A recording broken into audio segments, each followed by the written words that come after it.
Hi, good evening, good morning, good afternoon. I want to welcome you to day 27 of the 180-day Bible journey. My name is Alan Olorunshola. Father, we commit our overview tonight into your hand in the name of the Lord Jesus Christ. We are for insight. Amen. Hallelujah. Today we have read Leviticus chapter 6 to 8, Psalm 27, and Mark chapter 3. In Leviticus chapter 6, we saw the penalty for stealing, for extortion, and then for also bearing false witness. That penalty is a trespass offering and also a restoration with 1/5 added to what was stolen. We saw here the law of burnt offering, and it is mandated that the priest must put on a linen garment to handle the ashes and the fire, and that the fire of the altar should not go out without. It should not go out at all. It should always be on. The law of grain offering was mentioned here. Part of it must be burnt, and the remainder the priest may eat it. The law of sin offering must be done before the presence of the Lord, and any linen, any cloth, any garment that is stained by the blood of the animals must be thoroughly washed off. In Leviticus chapter 7, we saw that trespass offering is similar to sin offering. The priest can eat the remainder of the offering. The peace offering must be with a sacrifice of thanksgiving. Now, uh, no eating of blood of any animal or birds is permitted, is allowed, is forbidden actually.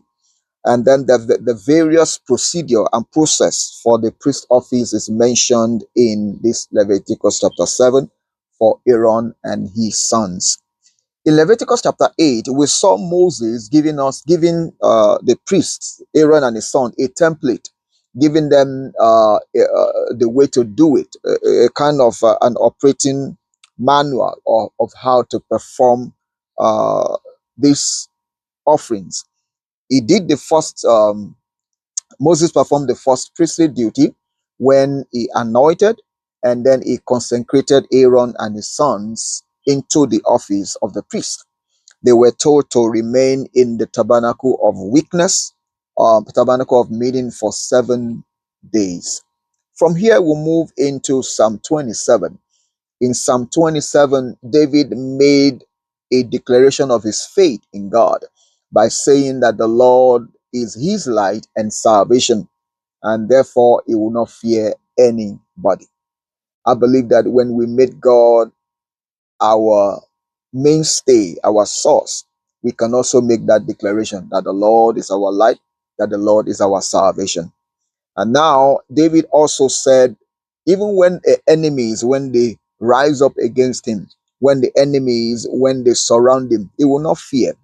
He will not feel helpless because God is going to keep him safe.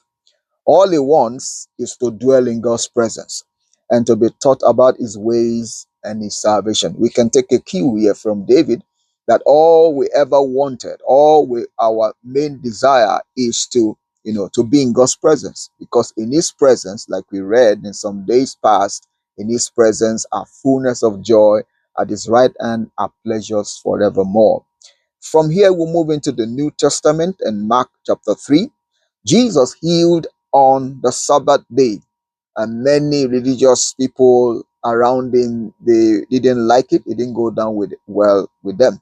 But Jesus made them to understand that healing is good, and it's good to do good on the Sabbath day.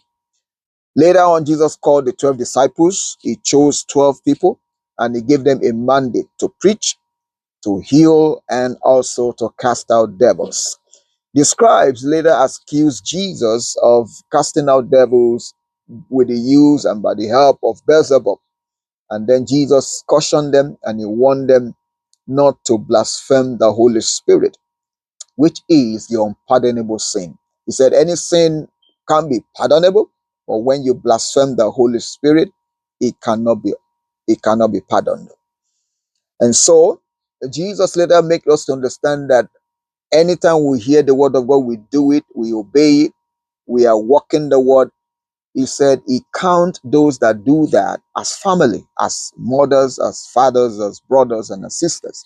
And I believe as we go on in this our 180-day journey, the more we dwell in the word, the more we drink, the more we think about the word and meditate upon the word, the more, and then we do the word, the more God counts us as family. And so our memory verse today is in that Psalm 27, verse 1. It says, "The Lord is my light and my salvation. Whom shall I fear? The Lord is the strength of my life. Of whom shall I be afraid?" I believe the Lord is our light. I believe the Lord is our salvation. I believe the Lord is the strength of our life. Therefore, we don't have need to fear. And that will be our experience during this 180 day, in Jesus' name. Amen. So thank you once again for joining me today. We're going to see you tomorrow at day 28. Until then, remain blessed.